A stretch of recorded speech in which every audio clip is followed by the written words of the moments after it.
Ladies and gentlemen, welcome to episode one of the Yellow Card podcast featuring Chris Jones on my left, myself, Diego Galvez here. You may know me as a Boston resident DJ around some clubs in the area. You may know Chris from the Chasers podcast. The guy's been killing it with some of the sports betting. If you're doing fantasy football, that's the guy you want to watch out for. That's the guy you want to beat. Chris, welcome to episode one, buddy. Thank you so much for joining this soccer podcast. It is exciting as all hell for me.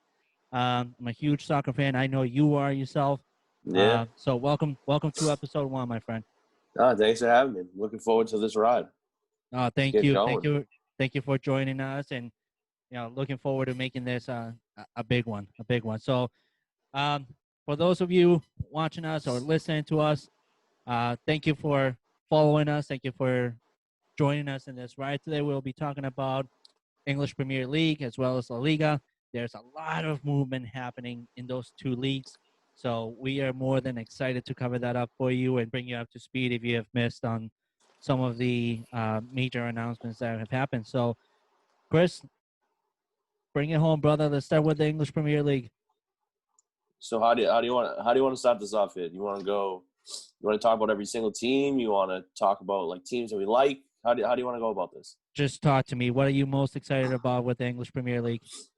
In all honesty, I'm excited to see Willian and with Arsenal. I think he's going to be a great addition with Aubameyang and Lacazette up front, and Nicolas Pepe. I think they're going to have a good solid core up front, and I'm kind of curious to see how they do based off of what we saw after the restart, because they looked like a completely different team after the restart than they did before shutting down because of COVID.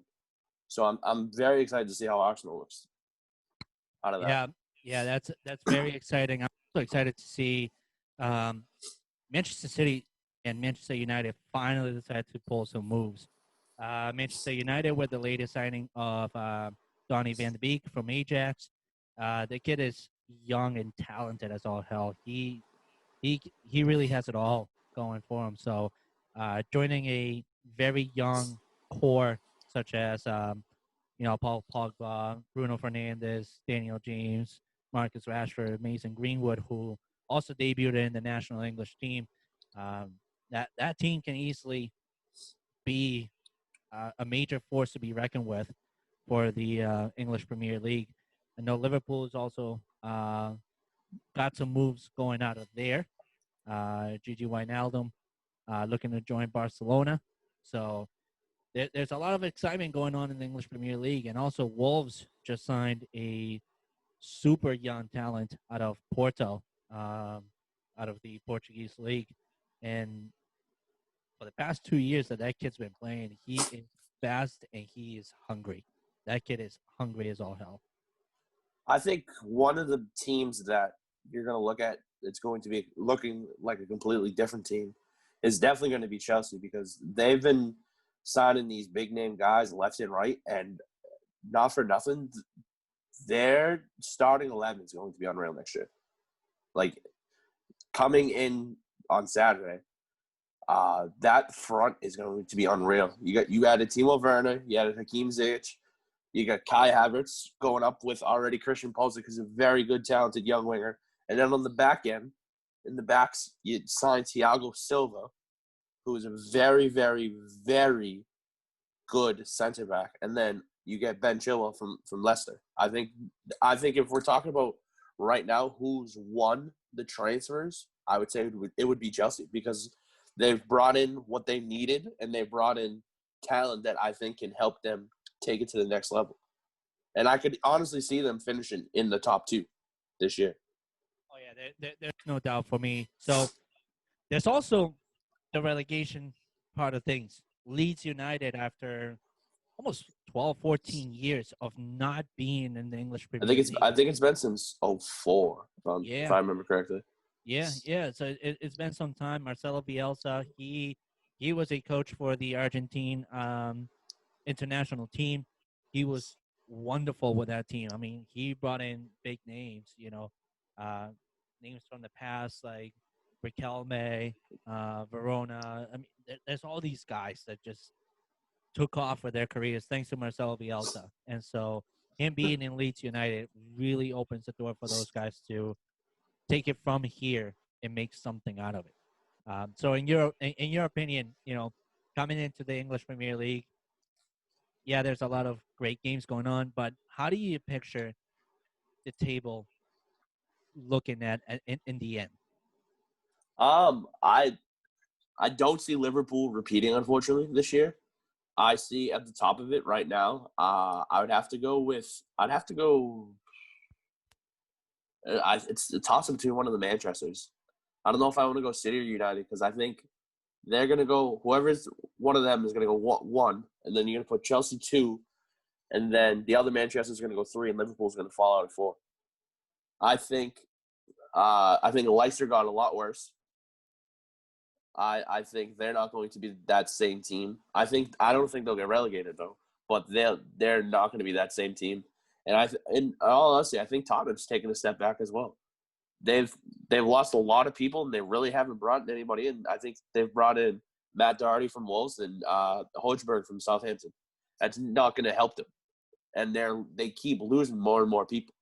So I'm kind of curious to see how they play out, especially because I don't think Harry Kane's going to be too thrilled. No, I definitely agree with you. I think, a picture in the English Premier League ending is definitely Chelsea in the top place, even though I'm a Manchester United fan. I see Manchester United and then second, Manchester City and then third. I actually see Everton ending fourth. Everton just brought in some big names. They brought in James Rodriguez from Real Madrid. They also brought in Allen from Napoli. And those are two big trusted names for Carlo Ancelotti. And so I really think Everton is going to be quite the surprise as well. I see Wolves ending fifth. And I actually see Liverpool and Leicester City competing for the seventh place. They just, as you mentioned, they just haven't really made anything special. Yeah. Any team that wins the English Premier League the next season is a major battle for them. Any team that's in the English Premier League that looks to repeat a title always struggles, regardless of who they are and regardless of whatever financial background they may have. They just always struggle. So yeah, it doesn't matter. They're going to have a tough road this year. Because the English as a whole, it's gotten so much better with all the talent that has gotten brought in from the summer transfer so far, and we're still a month out of, it being the transfer day. So there's still so many things that could happen. So we don't personally know yet. Not only that, but there's also the winter break where somebody like Jadon Sancho could easily finally be a Manchester United man after so many times of hunting after this guy.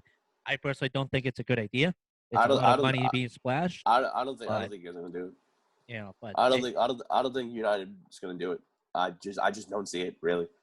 But I mean, there could also be David De Gea leaving Manchester United, and finally us getting somebody like Daniel Black, or anybody really. De Gea, he looked good, in the Spanish international friendly. He made some saves and whatnot, and he actually got the backing from the national coach. However, he's been very inconsistent. He has some great days and some other days where it's just like, what happened to your form? So I actually see Dean Henderson stepping into that main guy role with Sergio Romero backing him up. I mean, they have plenty of options that they can go with that route. I think they can easily get above where they want to be. I think, especially now, because now they're playing Champions League soccer, so they're going to need to be in their top form. Otherwise, they're gonna have a hard time. Yep. I'm excited to see that young core, though. I think that young core, I loved watching them play in the restart. They looked fantastic. As long as they keep that young core together, Manchester United is going to be a top 4 team in the Premier League for the foreseeable future. I definitely agree. Now, let's move on to La Liga.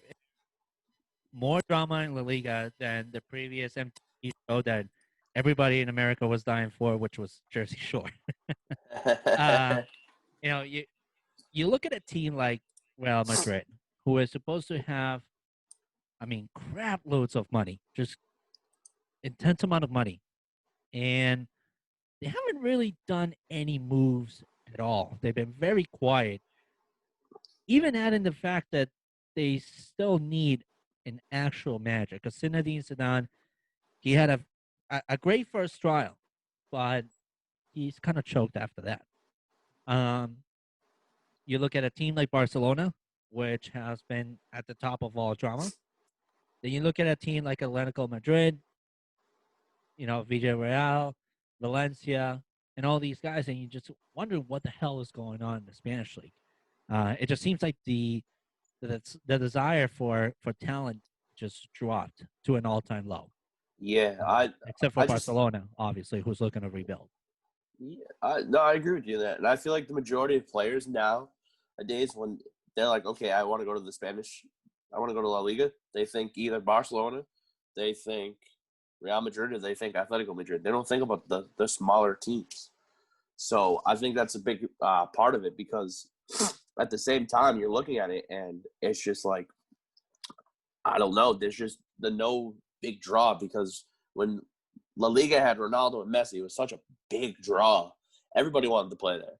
Nowadays, people are just trying to get out. And I think low key, La Liga is starting to take a step down. And I think leagues like the Serie A and even the German league is starting to creep up a little bit. Yep, no, I agree with you. I think even the French league has been creeping up to be like the second best league in the world. But then again, you look at teams like Sevilla, who won the Europa Cup out of nowhere, surprisingly, in literally a go-getter form. That is a team that you look at it and you kind of just overlook through it because you just don't see big names on there. Yeah. But then you look at that core and you look at where they've come from, as well as their head coach. Lopetegui had a horrible nightmare being a Real Madrid coach as well as a Spanish coach. He was let go within months. Yeah. So this was a proven year for him to be able to say, "I'm a head coach and I'm here to stay." I'm not very thrilled about Ronald Koeman being the Barcelona No. head coach. If you're a Barcelona fan, that's worst case scenario that just happened. Exactly. I kind of would have wanted somebody that represented a big legacy for the club. Somebody like a Carlos Puyol, hell, even Valdez, which was their goalie for many years. I think Eto'o could have been our coach. they could have went in so many directions that are better than the direction that they went in. Yep. And And now forcing Lionel Messi to stay. That just adds to another episode of somebody who doesn't really want to stay, who will play whenever he decides he wants to play. It's going to basically come down to the same exact situation that Real Madrid is facing right now with Gareth Bale. Yep. It's going to be the same exact thing. Mm-hmm. You do have some pluses with Philippe Coutinho coming back to Barcelona, who just had an amazing year with Bayern Munich. You do have Gigi Wijnaldum coming into Barcelona. And you also have Memphis Depay coming into Barcelona as well. However, Memphis kind of has choked with big opportunities. He choked hardcore at Manchester United under undeniably one of the best head coaches they are in the world, which is, Mourinho. And then Gigi Wijnaldum, yeah, he's a hell of a talent. I'm just not entirely sure that he's cut out for Spanish soccer league. I don't think I would agree with you on that. Yeah. I think the big thing between that is Barcelona, I feel like, got out the bad pieces of that team. Like they sent Arthur to Juventus from the swap for Pjanic, who I think is going to be 10 times better for them than he ever was for Juventus. And then you have Luis Suarez also potentially going to Juventus. Yeah. So that'll take that aspect out. And then honestly, like, just looking at that formation, again, you get Coutinho back, which will be a big help for Barcelona. You could finally play Griezmann in the striker position, and you go Coutinho, Griezmann, and Messi as your three front guys. That's going to be a solid front. That's going to give teams like Real Madrid, Atletico Madrid, everybody else. It's going to give a lot of hard time right there. Yeah, no, I definitely agree with you. I think actually Barcelona too might be in a very tough position not having an additional striker. Yeah. Griezmann has also been unreliable ever since his days at Atletico. He's not the same guy. No, I agree. I think the big thing with him when he came over to Barcelona was they wanted him to play a position that wasn't his forte. So I think exactly. the second he moves from off the wing up to up front as like the lead striker, I think he's gonna go back to the way that he was at Atletico, and I think that'll be huge for Barcelona. I personally think the way that Ronald Koeman is looking to line up Barcelona is into a 4-4-2 formation with like you're saying, Griezmann as a center striker and an additional center striker coming in. But then you also got Memphis Depay, who's a great winger. I won't deny that. Giorgio Wijnaldum, who is another great winger. Then you got Lionel Messi, and then you got Pjanic in the middle. But then again, your back four isn't all that strong either. With Gerard Piqué getting older, you also have Umtiti, who was not reliable at all last year. And unless you are a head coach coming in to make the full entire change, as your DNA often shows, you gotta realize that in the winter break, your back four has got to be fully replaced. Oh, there. So I wouldn't say fully replaced, but you're going to need to get a guy or two to help with the back end. 100%. I would agree with you with that. I think they're gonna get. I'm trying to think of who they could potentially get to fit like that for them, because you have, like you said, you have Umtiti, you have Piqué, and then even at center defensive mid, you got Sergio Busquets. Yeah.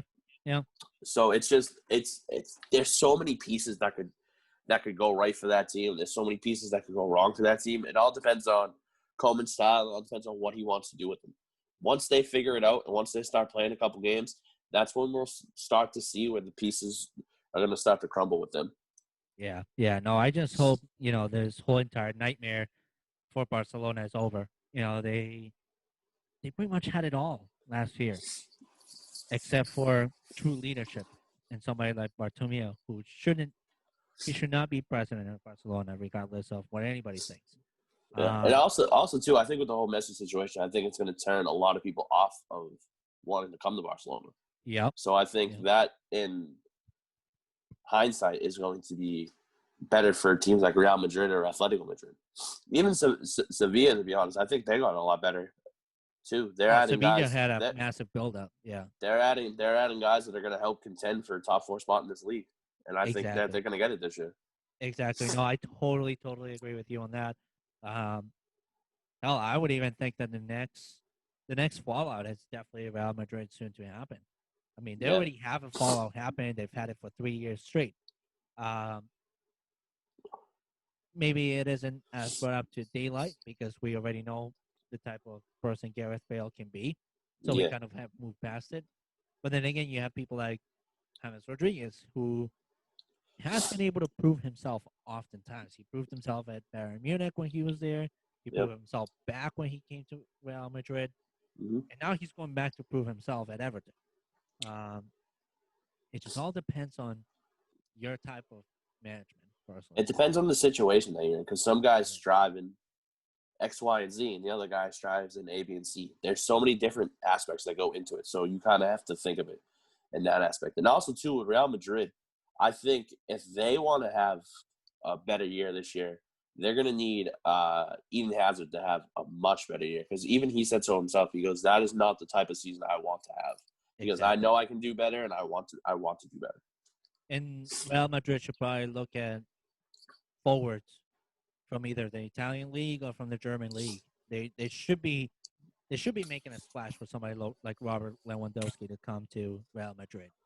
They should be making I don't see Lewandowski leaving Bayern Munich though. And the only way that he leaves is because of money. That's the only way he leaves. That's it. I think Bayern will just pay him.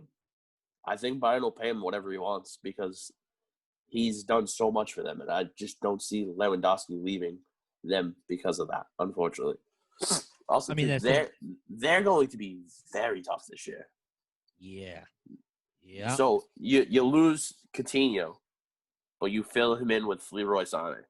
You don't really lose an edge. Exactly. You get a bunch of people coming back. They're gonna be unreal in the Exactly. Bundesliga this year. I can't wait to see them play again. Now, the only thing that's also kind of a dependable variable at this point is somebody like Thiago Alcantara as well, because Thiago's been a legend at Bayern Munich. I mean, the guy's put up a clinic. So that's the only dependable variable that I see happening for Bayern Munich. Maybe, like I said, in the winter break, he could easily move somewhere else. Yeah, no, I could definitely see Thiago moving somewhere potentially. Yeah, because they just have so much talent. That's the thing, and they got guys like Alphonso Davies who's on the rise and stuff like that. They're gonna in the next couple years. I think you're gonna see them have to figure out, okay, what do we want to have moving forward. Exactly. I agree with you. So, all right. So La Liga, how do we see it ending? The table ending. I see Real Madrid winning it again. I just think the hectic nature that's going on in Barcelona, I don't think they're going to take it. I think Real Madrid repeats as champions. My top four. I have them. In all honesty, I'm taking Atletico Madrid too. I think Barcelona's going to be a shit show all year, and I think they'll finish top four. I'll give them 3 and Sevilla 4. But I honestly think Sevilla and Barcelona could be very much an easy flip flop. Exactly. Because that's how great I think Sevilla is going to be this year. I definitely have to agree with you. I actually surprisingly see Sevilla winning the La Liga title. See, again, I wouldn't be surprised, but I just think Real Madrid's too strong, and I think they're going to draw in a big name for the winter transfers, and I think that's going to be the difference maker right there. Yeah, they definitely have to. But I definitely, like I said, I see Sevilla ending first, Real Madrid second, Atletico third, maybe even Valencia as fourth, and Barcelona fifth, just because of everything that is happening at Barcelona. Yep. Anytime that you put big names and they haven't played together, nor do they even have some sort of friendship or chemistry to work from, it always collapses. And so I hope Barcelona ends first, especially with all this money that they just flashed. I just don't see it happening. I don't either, honestly. I really don't. But again, anything can happen. It's soccer. Legit, anything can happen on any given day. Like, we could have Real Sociedad win the La Liga for whatever reason, just because they went on a little run. So anything can happen. Exactly. All right, well, that is all for episode 1 of the Yellow Card Podcast. Make sure to follow Chris Jones on Twitter at cjones1212, I believe. C Jones 1212. Exactly. Make sure to follow Diego. Make sure you're following the Yellow Card Podcast on Twitter at Yellow Card Pod. Shout out to Couch Guy Sports. Everything on there is fantastic. You guys should be listening and watching and subscribing, whatever they have. Trust me, they're on the come up and they're producing some quality content that you want to be a part of. Exactly. And I can't emphasize enough, like Chris said, make sure to follow Couch Guy Sports. They are killing it on everything. They're the number of podcasts that are bringing it in, as well as all the writers and contributors that are part of this website. We're doing it straight out of Boston. Please support your local talent. This is also the very first soccer podcast out of Boston, so please make sure that you subscribe and follow us on YouTube, on SoundCloud, on Twitter, anywhere that you see Yellow Card Podcast. Make sure you're following us. Yeah, thank you 100%. very much for listening.